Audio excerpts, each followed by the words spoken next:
अब अगर जो केवल हिंदुओं का बड़े पदाधिकारी और बड़े पोपजी बन बैठे हैं और धर्मों का ठेकेदार हैं, धर्मों का ठेके लिए हुए हैं, पर धर्मों के लिए, पुरानी परंपरा भारतीय संस्कृति के लिए, हिंदू हित समाज के लिए कुछ करता नहीं, कुछ धरता नहीं, उनसे कुछ लाभ नहीं, तो वैसे संगठन, वैसे पोप जी, उनका त्याग क्यों नहीं, उनसे दूरी क्यों नहीं? उन लोगों की बनावटी बातों से हिंदू समाज भ्रमित क्यों?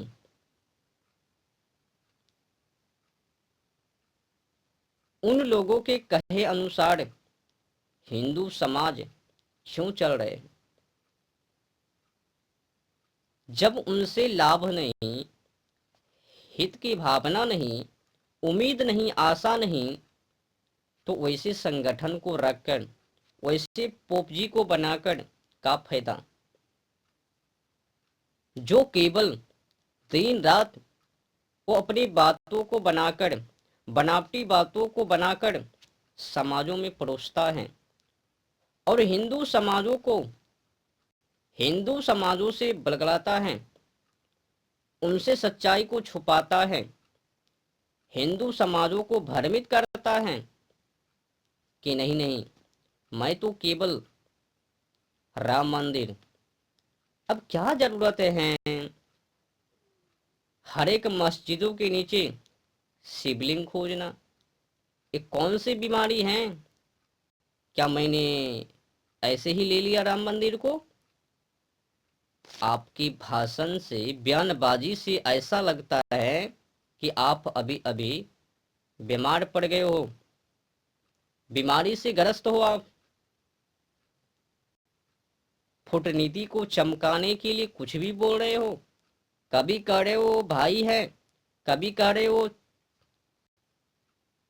कुछ नहीं। आज मैं आप लोगों की भंडाफोड़ और हिंदुओं को उन लोगों की अत्याचारों से जुड़ी सच्चाई से अवगत कराने के लिए जा रहा हूं। हिंदू भी का समझे कि मेरे को कुछ पता नहीं। अब तो समझ में आ जावे, आज पहली बार हिंदू काका सुनबे। हिंदू समाजों के साथ पिछले समय में उन लोगों की शासन काल में क्या बुरा किया गया, आज हिंदू समाज में मैं प्रकट कर रहा हूं। और आप लोगों ने जिस तरह से हिंदुओं से सच्चाई को छुपाने की कोशिश की है, आपका दंड बरकरार रहेगा। तो शुरुआत मोहम्मद बिन कासिम, क्योंकि सबसे भीषण अत्याचार इन्हीं से शुरू होता है। कई लोग तो कहता है कि उसने जब सिंध पर हमला किया तो लूटपाट करने के लिए, नहीं, केवल वही उनका मकसद नहीं, बल्कि ये भी मकसद था हिंदू मंदिर। परंतु इस बात में भी कोई संदेह नहीं है कि भारत में मूर्ति पूजा और हिंदुओं के बहुदेवाद पर प्रहार कर यहाँ इस्लाम की स्थापना भी इन हमलों का एक मूल उद्देश्य था। जब मोहम्मद बिन कासिम ने 711-12 में भारत पर हमला किया तो उनका मूल मकसद केवल लूटपाट करने के लिए नहीं, उनका मूल मकसद केवल उनकी जो लोग बंदी में थे उनको छुड़ाने का नहीं, उनका मूल मकसद हिंदू माँ बहनों को तबाह करना, भारत में इस्लामी का झंडा लहराना, ये मूल उद्देश्य उन लोगों का।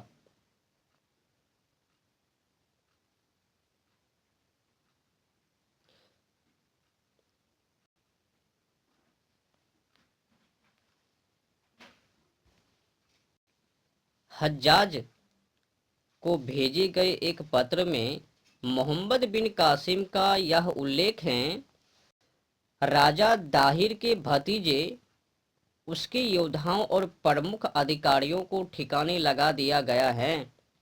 मूर्तियों वाले मंदिरों के स्थान पर मस्जिद और अन्य इबादत स्थल बनाए गए हैं। कुतबा पढ़ी जाती है, अजान दी जाती है, ताकि निर्धारित घंटों पर इबादत हो सके, तकबीर और अल्लाह अकबर हो सके। अल्लाह अकबर की सदाएं हर सवेरे शाम गूंजती हैं। यह पत्र राजा के सिर के साथ भेजा गया। इसे प्राप्त करने के बाद हज्जाज ने अपने सेनापति को निम्नलिखित पत्र भेजा था, इसके अलावा तुम सभी बड़े और छोटे को सुरक्षा दो, शत्रु और मित्र में भेद ना करो। खुदा का कथन है कि मूर्ति पूजकों से कोई रियायत ना बरतो, मतलब जो हिंदू हैं उनको छोड़ने की कोशिश मत करो, अपितु उनके गले काट दो। यह समझ लो कि यही महान अल्लाह का आदेश है। तुम्हें अभयदान देने के लिए तुरंत तैयार नहीं होना चाहिए, क्योंकि इससे तुम्हारा काम और बढ़ जाएगा। इसके बाद उन दुश्मनों के अलावा जो सामान्य सैनिक हैं, किसी को न बख्शो। गजनी के मोहम्मद ने भी भारत पर अपने अनेक हमलों को जिहाद छेड़ने की संज्ञा दी थी। मोहम्मद के इतिहासकार अल उतबी ने उसके हमलों के बारे में लिखा था। उसने मंदिरों में मूर्तियों को तोड़ा और इस्लाम की स्थापना की। उसने शहरों पर कब्जा किया, नापाक कमीनों को मार डाला, इन हिंदुओं को मार डाला, मूर्ति पूजकों को तबाह किया और मुसलमानों को गौरवान्वित किया। तदुपरांत वह घर लौटा और इस्लाम के लिए की गई विजयों का ब्यौरा दिया। यह संकल्प व्यक्त किया कि वह हर वर्ष हिंदू के खिलाफ जिहाद करेगा। मोहम्मद गौरी भी भारत पर हमलों में उसी धार्मिक जोश से प्रभावित था। इतिहासकार हसन निजामी ने उसके क्रियाकलाप का विवरण इन शब्दों में दिया। उन्होंने अपनी तलवार से हिंदू को कुफर की गंदगी से साफ किया और पाप से मुक्त किया तथा उस सारे मुल्क को बहुदेववाद के कंटक से स्वच्छ किया। मूर्ति पूजा की अपवित्रता से पाक किया और अपने शाही शौर्य और साहस का प्रदर्शन करते हुए एक भी मंदिर को खड़ा नहीं रहने दिया। एक काम समझ लो उन लोगों ने किया, और हिंदू आज बोल रहे हैं, भाई भाई बगल पड़ोसी देश उनसे भी ना समझा। आज भी लोग कह रहे हैं वो अपना भाई है। हर एक मस्जिदों के नीचे क्या जरूरत है शिवलिंग को खोजने की। आज मैं उन लोगों को बता देना चाहता हूं कि आप लोग भी इतिहासों से अवगत हो लीजिए। अगर आप लोगों को सच्चाई पता नहीं तो चुप बैठिए। उन लोगों ने अपने शासन काल में हिंदू माँ बहनों के साथ जो बुरा किया वो कभी माफ नहीं किया जाएगा। अगर माफ कर दिया गया तो इस समाज किसी को भी समझ लेना। उन्होंने अपनी तलवार से हिंदू को कुफन की गंदगी से साफ किया। क्या गजब है, क्या भीषण अत्याचार किया। तैमूर ने अपने संस्मरण स्पष्ट किया कि उसे किन कारणों ने भारत पर हमला करने को प्रेरित किया। वह कहता है, हिंदुस्तान पर हमलों का मेरा मकसद काफिरों के खिलाफ अभियान चलाना और मोहम्मद के आदेश अनुसार उन्हें सच्चे दिन में धर्मांतरित करना और उस पर और उसके परिवार पर अल्लाह की दया और रहमत हो, यानी मुसलमानों के ऊपर अल्लाह का रहमत हो। और हिंदुओं के लिए ये जो नेता लोग हैं ना, उनसे भी निवेदन है कि जरा आप लोग भी उनसे बच के रहियो, नहीं तो 100 नदियां पार आपके घर हो गए। तो उस धरती को मिथ्या अवस्था, यानी अपने भारत का मिट्टी मातृभूमि उनको मिथ्य मानता था, नापाक मानता था। तो उसने आकर, ऐसा उनका कहना है, मानना है उनके कुरान के अनुसार, तो उस धरती को मिथ्या अवस्था और बहुदेवाद से पवित्र करना तथा मंदिरों और मूर्तियों का विध्वंस करना, हम गाजी और मुजाहिद हो गए और अल्लाह की नज़र में सहयोगी और सैनिक सिद्ध हो गए। उन लोगों के कहे अनुसार, कुरान के अनुसार, अगर अल्लाह के मार्गों में काम कर रहे हैं, शैतान को साफ कर रहे हैं, यानी वो अपने धर्मों में ले रहे हैं,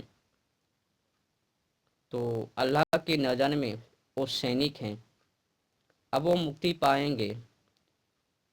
मतलब अत्याचार को सेना सिद्ध करे और वो मुक्ति पावे, यही कुरान का आदेश। तो समझ लो, भारत पर मुसलमानों के हमले भारत के विरुद्ध हुए आक्रमण तो थे ही, साथ ही वे मुसलमानों में पारस्परिक युद्ध भी थे। यह तथ्य इसीलिए छिपा रहा क्योंकि सभी आक्रांताओं को बिना किसी भेदभाव के सामूहिक तौर पर मुसलमान करार दिया जाता है, परंतु तथ्य यह है कि वे ततार, अफगान और मंगोल थे। मोहम्मद गजनी ततार था, मोहम्मद गौरी अफगानी था, तैमूर मंगोल था, बाबर ततार था, जबकि नादिर शाह और अहमद शाह अब्दाली अफगानी थे। अफगानों का भारत पर हमला करने के पीछे एक मकसद ततारों को तबाह करना था और मंगलों हमलावर ततारों व अफगानों को तबाह करना चाहते थे। उसका परस्पर प्रेम की भावना से संतुष्ट हुआ। कोई ऐसा परिवार नहीं था जो मुस्लिम भाईचारे की भावना से एकजुट हो गया हो। वो एक दूसरे के जानी दुश्मन थे।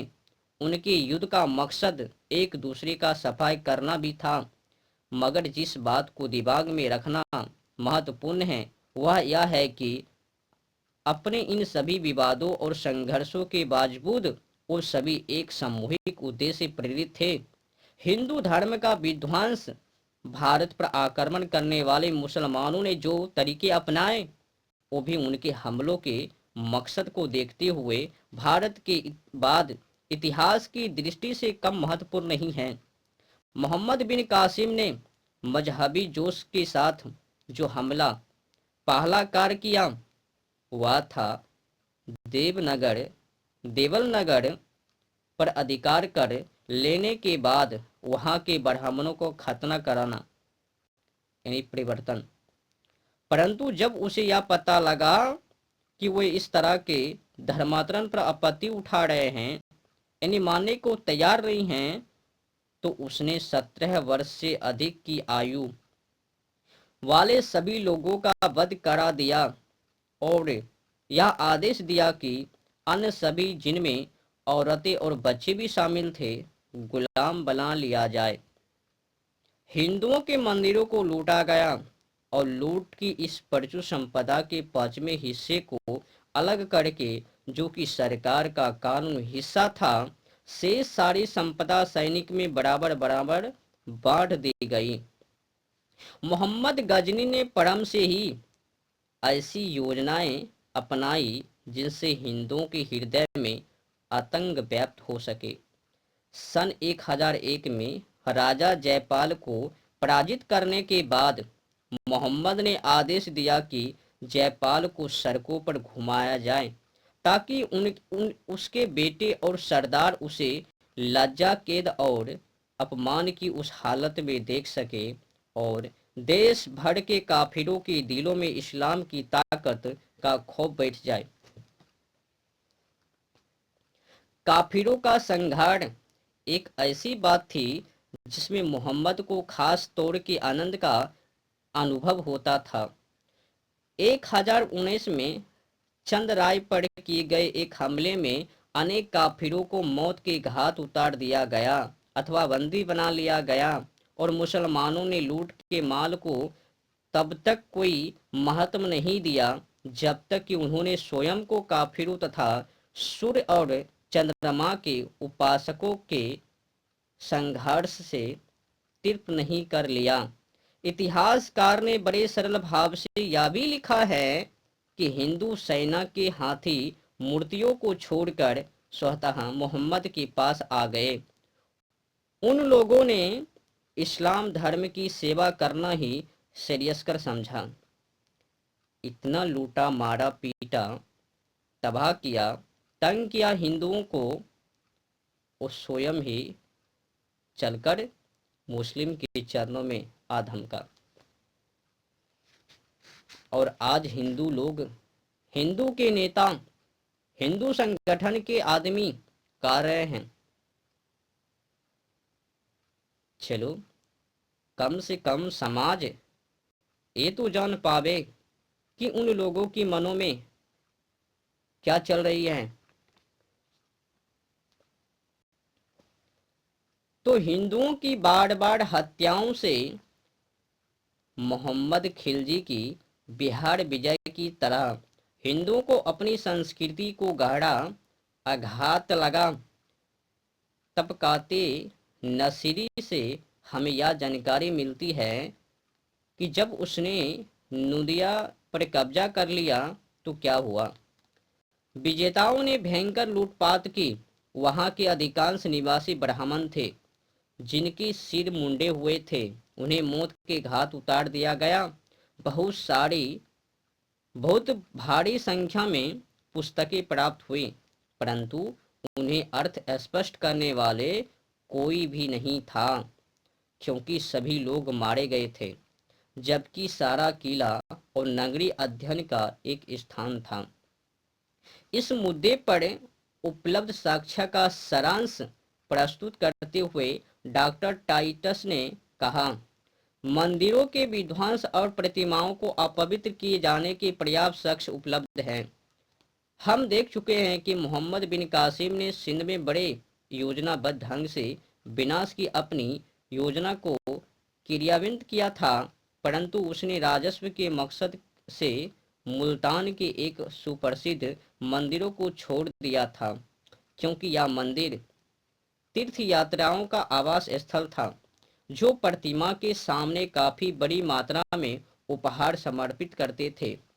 साथ ही उसने जहां इस मंदिर को अपनी धन लोलुपता को संतुष्ट करने के लिए खड़ा रहने दिया, वही उसने गौमांस का एक टुकड़ा प्रतिमा की गर्दन में बांधकर अपनी द्वेष भावना को भी उजागर किया। मिनहाज अस-सिराज यह भी बताता है कि मोहम्मद किस तरह से 1000 मंदिरों तथा सोमनाथ के मंदिरों को विध्वंस करने वाले तथा उसकी प्रतिमा को ले जाने का साहसिक कृत्य करने वाले के रूप में व्यापक तौर पर चर्चित हो गया था। उसका यह भी दावा था कि मूर्ति के 4 टुकड़े कर दिए गए थे, उसका एक भाग गजनी की जामा मस्जिद में जमा कराया गया। एक को उसने शाही महल के प्रवेश द्वार पर रखा गया, तीसरा भाग मक्का तथा चौथा मदीना भेजा गया। लेल पून ने कहा कि मोहम्मद गजनी ने, जिसने यह संकल्प किया था कि वह हिंदुस्तान के काफिरों के खिलाफ हर वर्ष जिहाद करेगा और तब तक अपना मूर्ति भंजन अभियान चलाता रहेगा जब तक कि सोमनाथ का मंदिर अक्षत है। इसी विशेष उद्देश्य से उसने अपनी जीवन लीला समाप्त होने से कुछ ही समय पूर्व मुल्तान के अनहलवाड़ा में तटवर्ती क्षेत्र के रेगिस्तान को पार कर भयानक चढ़ाई की और वहां तब तक युद्ध करता रहा जब तक कि उसने अंतुगत्वा इस सुप्रसिद्ध मंदिर को ध्वस्त नहीं कर दिया। वहां लाखों तीर्थ यात्री एकत्रित होते थे। 1000 ब्राह्मण इस देवालय में पूजन वंदना करते थे और इसके कोष की रक्षा करते थे। सैकड़ों नर्तक और गायक उसके द्वार पर अपनी कला का प्रदर्शन करते थे। इसके अंदर सुप्रसिद्ध लिंग था जो पाषाण का एक स्थूल स्तंभ था। उस पर हीरे जवाहरात जड़े हुए थे और वह रत्न जड़ित दीपाधार से। और इस देवालय को महिमा मंडित करते थे। उसकी प्राचीरों पर काफी ब्राह्मणों के झुंड एकत्रित रहते थे जो उन विदेशी काफिरों की निष्फल दर्प का परिहास करते थे, जिनके बारे में वे सोचते थे कि उन्हें सोमनाथ भगवान सुनिश्चित रूप से ले लेंगे। विदेशी निर्दयी दीवारों पर चढ़ गए। भगवान अपने सेवकों की प्रार्थनाओं पर भी मुख बना रहा। 50,000 हिंदुओं ने अपनी आस्था के कारण यातना भोगी और इस पवित्र देवालय को सच्ची अवस्था वालों ने सोल्लास लूटा और वह महान पाषाण ध्वस्त कर दिया गया और उसके खंडों के विजेता के महल की शोभा बढ़ाने के लिए ले गया। मंदिरों के द्वार गजनी में लाए गए और मूर्ति पूजकों को 10 लाख पाउंड मूल्य का खजाना पुरस्कार तुल्य प्राप्त हुआ। गजनी के मोहम्मद द्वारा किया गया कृत्य एक पावन परंपरा बन गया और उसके आक्रांताओं ने उसका निष्ठापूर्वक पालन किया।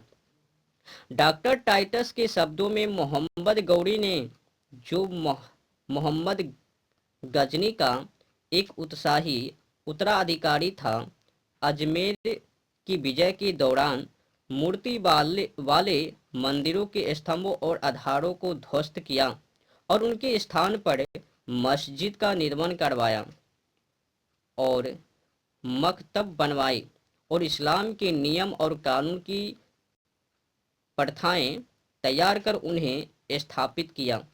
दिल्ली नगर और उसके आसपास के क्षेत्रों को मूर्तियों और मूर्ति पूजकों से मुक्त करा दिया गया और देव प्रतिमाओं के स्थान पर एक खुदा की इबादत करने वाले ने मस्जिदों खड़ी कर दी।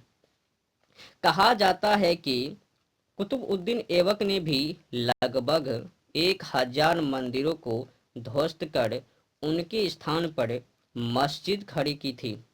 उसी लेखक का कहना है कि उसने जामा मस्जिद दिल्ली का निर्माण कराया और उसे उन मंदिरों से प्राप्त हुए स्वर्ण तथा पाषाणों से सजाए जिन्हें हाथियों द्वारा तोड़ा गया था।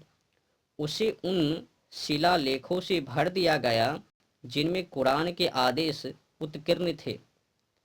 दिल्ली की इस मस्जिद के पूर्वी प्रवेश द्वार पर जो शिलालेख अंकित हैं, उनमें यह बताया गया है कि इस मस्जिद के निर्माण में 27 मंदिरों की सामग्री का उपयोग किया गया था।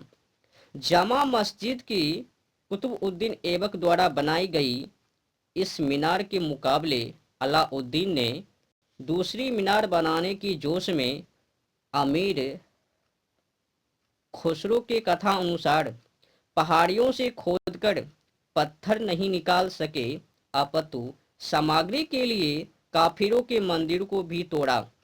दक्षिण भारत की अपनी विजयों में भी अलाउद्दीन ने मंदिरों को उसी तरह तोड़ा जिस तरह से उत्तर में उसके पूर्ववर्तियों ने तोड़ा था।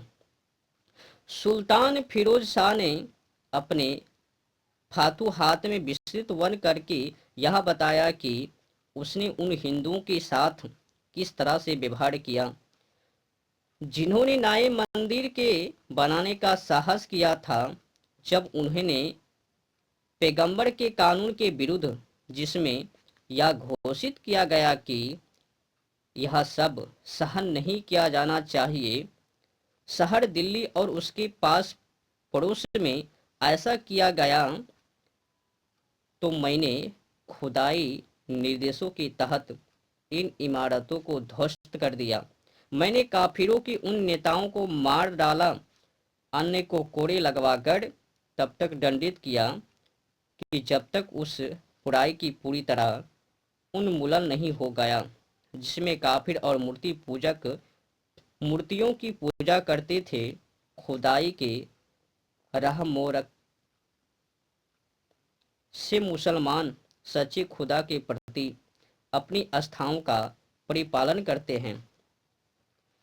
हमने पढ़ा है कि शाहजहां के शासनकाल में भी उन मंदिरों को तोड़ा गया जिन्हें हिंदुओं ने पुनः बनाना शुरू किया था, और इस तरह हिंदुओं की धर्मपरायणता पर इस सीधे हमले का उल्लेख बादशाहनामा में भी सगौरव दर्ज है। इतिहासकार कहता है कि बादशाह का ध्यान इस ओर दिलाया गया कि पिछले अकबर के शासन के दौरान अनेक मंदिर का, जिनमें मूर्तियां हैं, बनारस में निर्माण शुरू हो गया था, जो अपूर्ण है वह कुफन का सुदृढ़ केंद्र है। काफिर अब उन्हें पूरा करने के इच्छुक हैं। बादशाह सलामत, जो दीन के रक्षक हैं, ने आदेश दिया कि बनारस और उनकी पूरी सल्तनत में हर जगह उन मंदिरों को गिरा दिया जाए जिनका निर्माण शुरू हुआ था। इलाहाबाद प्रांत से यह सूचना मिली है कि बनारस जिले में 76 मंदिरों को गिराया गया। मूर्ति पूजा को उखाड़ फेंकने का अंतिम प्रयास औरंगजेब के जिम्मे में आया। मायाथिर ए आलमगीरी ने हिंदू शिक्षा के उन्मूलन और उसके द्वार मंदिरों का विध्वंस किए जाने का विस्तृत वितरण निम्नलिखित शब्दों में किया गया है। अप्रैल 1669 में औरंगजेब को यह ज्ञात हुआ कि ठट्टा, मुल्तान और बनारस प्रांतों, खास तौर पर अंतिम में मूर्ख ब्राह्मण अपनी पाठशालाओं में तुच्छ पुस्तकों की व्याख्याएं करते हैं। मतलब हिंदू का जो पवित्र ग्रंथ है वो मुसलमान के अनुसार, पुराणों के अनुसार तुच्छ, और शिष्य जिसमें मुसलमान और हिंदू दोनों हैं, लंबी पूरी तय कर वहां जाते हैं। परिणामतः दीन के निगाहबान ने सभी प्रांतों के सूबेदारों को यह आदेश दिया कि वे काफिरों की पाठशालाओं और मंदिरों को निसंकोच गिरवा दें, और उन्हें यह काम भी सौंपा गया कि वे मूर्ति पूजा की शिखा और चलन को पूरी तरह रोक दें। बाद में दीन के रक्षक को यह बताया गया कि सरकारी अधिकारियों ने बनारस के विश्वनाथ मंदिर को ध्वस्त कर दिया है। जैसा कि डॉक्टर टाइटस ने लिखा है, मोहम्मद और तैमूर जैसे आक्रांता बलात् धर्मांतरण के बजाय आर्थिक भावना अर्थात लूट से धन संग्रह बंदी बनाए लोगों को गुलाम बनाने और धर्मांतरण की तलवार से काफिरों को दोखज भेजने पर ही ज्यादा ध्यान देते थे। परंतु जब शासक स्थायी तौर पर बस गए तो धर्मारीतों का विश्वास पाना सर्वोच्च महत्व बन गया। राज्य की नीति का यह एक भाग ही बन गया कि सारे देश का धर्म इस्लाम ही बनाया जाए।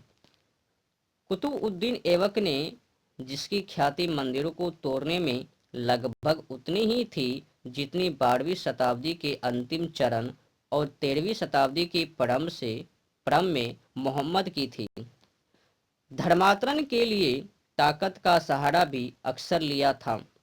एक दृष्टांत दिया जा सकता है। जब वह 1194 में कोइल अलीगढ़ पहुंचा तो तोप खाने में जो लोग चतुर और निपुण थे उन्हें इस्लाम में दीक्षित कर लिया गया और अन्य लोगों को तलवार से मौत के घाट उतार दिया गया। धर्मांतरण के लिए बाध्य करने हेतु जो कठोर कदम उठाए गए वे अनेक थे। एक हृदय विदारक मामले का उल्लेख फिरोज शाह के शासनकाल 1351-1388 का है। दिल्ली के एक ब्राह्मण पर आरोप लगाया गया कि वह अपने घर में मूर्तियों की पूजा करता है और यह भी कि वह मुस्लिम महिलाओं को काफिर बना रहा है। उसको पकड़ा गया और उसका मामला न्यायाधीशों, चिकित्सकों, बुजुर्गों और वकीलों के समक्ष पेश किया गया। उन्होंने उत्तर दिया कि कानून के प्रावधान सुस्पष्ट है, ब्राह्मण या तो मुसलमान बन जाए अथवा उसे जला दिया जाए। उसे सच्चे दिन से अवगत करा दिया गया और सही राह भी उसे दिखा दी गई, परंतु उसने उसे मानने से इनकार कर दिया। परिणाम स्वरूप सुल्तान के आदेश से उसे जला दिया गया।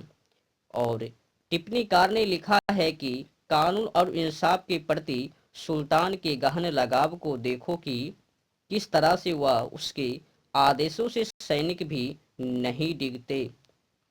मोहम्मद ने मंदिर ही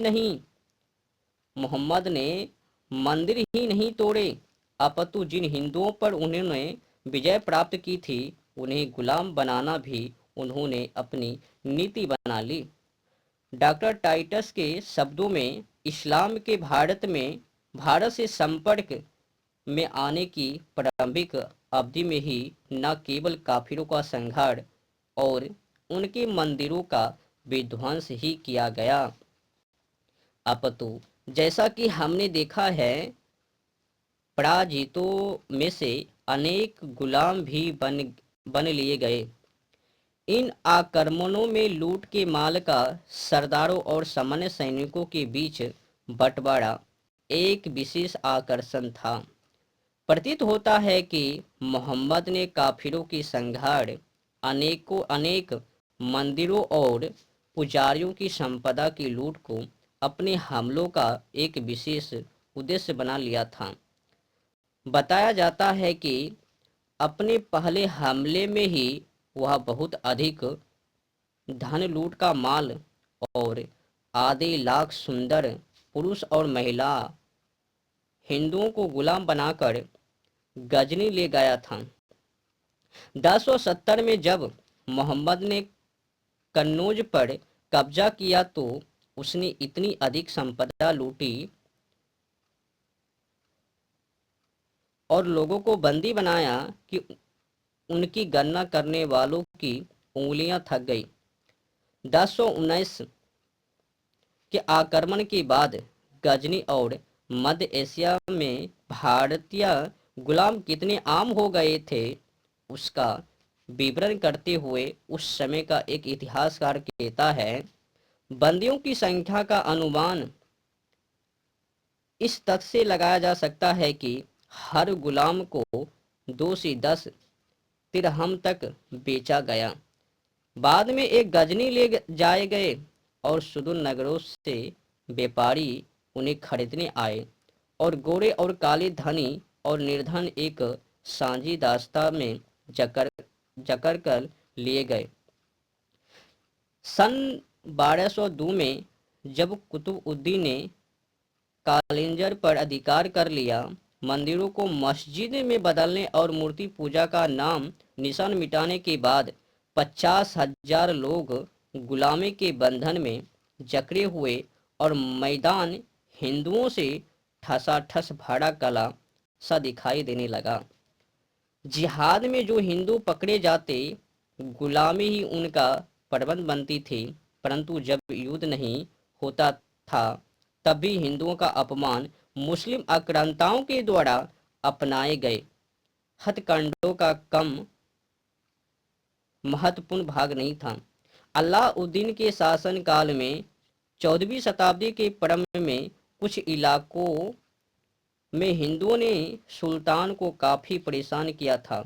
एतियब उसने उन पर ऐसा कर लगाने का फैसला किया जिसे वे पुनः विद्रोह करने का साहस न कर सके। हिंदुओं को इस स्थिति में ला दिया गया था कि वे सवारी के लिए घोड़े नहीं रख सके, न ही अच्छे वस्त्र पहन सके और न ही जीवन का कोई सुख उपयोग कर सके। जजिया कर लगाए जाने के बारे में डॉक्टर टाइटस कहते हैं, हिंदुओं द्वारा जजिया का चुकाया जाना मुसलमानों, बादशाहों और शाहों के शासनकाल में भारत के विभिन्न भागों में न्यूनाधिक नियमित ही था। हालांकि कानून अक्सर मात्र सिद्धांतः ही लागू था, क्योंकि यह बादशाह की अपनी मांगों को लागू कराने की योग्यता पर ही पूर्णतः निर्भर था।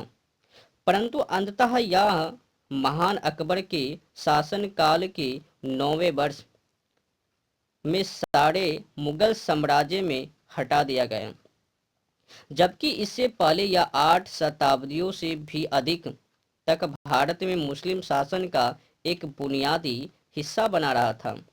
लेल पुल कहते हैं कि हिंदुओं पर कर उनकी भूमि के उत्पादन में से आधा तक था और उन्हें अपनी सभी भैंसों, बकरियां और अन्य दुधारू पशुओं पर भी कर चुकाना पड़ता था। धनी और निर्धन सभी को प्रति एकड़ और प्रति पशु की दर के समान से रूप से कर चुकाना होता था। कोई भी संग्राहक या अधिकारी जो रिश्वत लेता था उसे सरसरी तौर पर सुनवाई के बाद बर्खास्त कर दिया जाता था और उसकी बेंतों चिमटों से पिटाई की जाती थी और मुश्के और हथकड़ियाँ, बेड़ियाँ डालने जैसी कड़ी सजा दी जाती थी। नए नियमों को कड़ाई से लागू किया जाता था ताकि एक राजस्व अधिकारी 20 विशिष्ट हिंदुओं को शिकंजे में कसकर उन पर घूसों से प्रहार कर सके और वसूली कर सके। किसी भी हिंदू घर में सोना अथवा चांदी तो क्या, सुपारी जिसे किसी खुशी के अवसर पर पेश किया जाता है तभी दिखाई नहीं देती थी और असहाय बना दिए जा गए देशज अधिकारियों की पत्नियों को मुस्लिम परिवारों में नौकरी करके गुजारा करना पड़ता था। राजस्व अधिकारियों को प्लेग से भी ज्यादा घातक माना जाने लगा था और किसी का भी सरकारी लिपिक बनाया जाना मौत से भी बुरा माना जाता था। यहाँ तक कि कोई हिंदू ऐसे किसी व्यक्ति से अपनी बेटी का विवाह नहीं करना चाहता। उस समय के इतिहासकार का कथन है कि ये राजा इतनी कठोर से लागू की गई थी कि चौकीदार खूंट और मुकद्दे घोड़े की सवारी नहीं कर सकते थे, हथियार नहीं रख सकते थे, नहीं अच्छे कपड़े पहन सकते थे और पान भी नहीं चबा सकते थे। कोई भी हिंदू अपना सिर नहीं उठा सकता था। वसूली करने के लिए घूसे मारे जाना, माल भत्ता जब्त किया जाना और कैद और बैरियों डाले जाने आदि सभी तरीकाएं अपनाए जाते थे। यह सब कुछ सनक अथवा नैतिक विकृति मात्र के ही परिणाम नहीं था। जो कुछ किया जाता था वह व्यापक तौर पर इस्लाम के रहनुमाओं की हाकिमों के रूप में सोच के अनुरूप होता था। सुल्तान अलाउद्दीन ने मुस्लिम कानून के अंतर्गत हिंदुओं की स्थिति के बारे में काजी से सवाल किया तो काजी ने इन्हीं विचारों को भली भांति स्पष्ट किया था। उसने कहा था, उन्हें खिराज कर अदा करने वाले कहा जाता है और जब राजस्व अधिकारी उनसे चांदी मांगे तो उन्हें बिना सवाल उठाए अति निर्ममता और आदर हुए सोना देना चाहिए।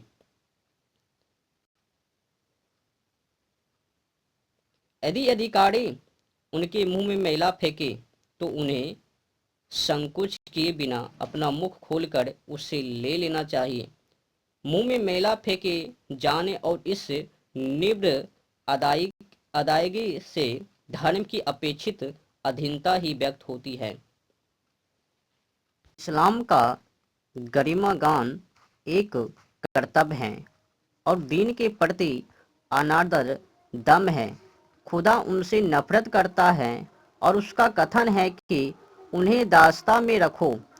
हिंदुओं को अपमानित करना खास तौर पर एक मजहबी फर्ज है क्योंकि वो पैगंबर के सर्वाधिक कट्टर दुश्मन हैं और क्योंकि पैगंबर ने हमें उनका कत्ल करने, उन्हें लूटने और गुलाम बनाने का आदेश यह करते हुए दिया है, उन्हें इस्लाम में दीक्षित करो अथवा मार डालो और उन्हें गुलाम बनाओ और उनकी धन संपदा को नष्ट कर दो। किसी अन्य धर्माचार नहीं अपितु महान धर्माचार्य ने जिसकी राह के हम अनुगामी हैं, हिंदुओं पर जजिया लगाए जाने की इजाज़त दी है। अन्य पंथों के धर्माचार्य भी किसी अन्य विकल्प की नहीं अपितु मौत या इस्लाम की ही अनुमति देते हैं। मोहम्मद गजनी के आने और अहमद शाह अब्दाली को वापसी के बीच जो 762 वर्षों की अवधि व्यक्त हुई है, उसकी